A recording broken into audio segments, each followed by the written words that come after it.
కేంద్ర ప్రభుత్వం ఇచ్చిన ర్యాంకింగ్లో 36 ప్లేస్లోకి పడిపోయిందా పోలీస్ వ్యవస్థ? మీ పక్కన ఒక స్లైడ్ వస్తుంది చూడండి.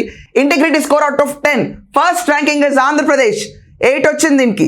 హైయర్ అండ్ బెటర్ సర్వీసెస్లో నెక్స్ట్ తెలంగాణ, అస్సాం, కేరళ, గుజరాత్, ఢిల్లీ, మహారాష్ట్ర, పంజాబ్, ఛత్తీస్గఢ్, మధ్యప్రదేశ్, జార్ఖండ్, నాగాలాండ్.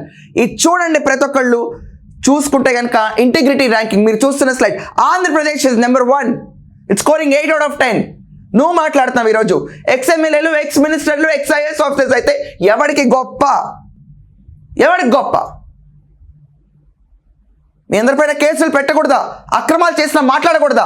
పోలీస్ ఇంత సీరియస్గా వర్క్ చేశారు కాబట్టి ఈరోజు ఇంటిగ్రిటీ ర్యాంకింగ్లో మేము ఆంధ్రప్రదేశ్ ముందుంది.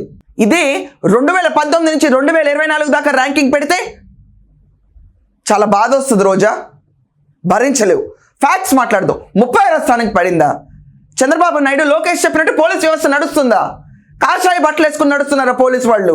ఏమంటావు దీనికి? సమాధానం ఉందా నీ దగ్గర?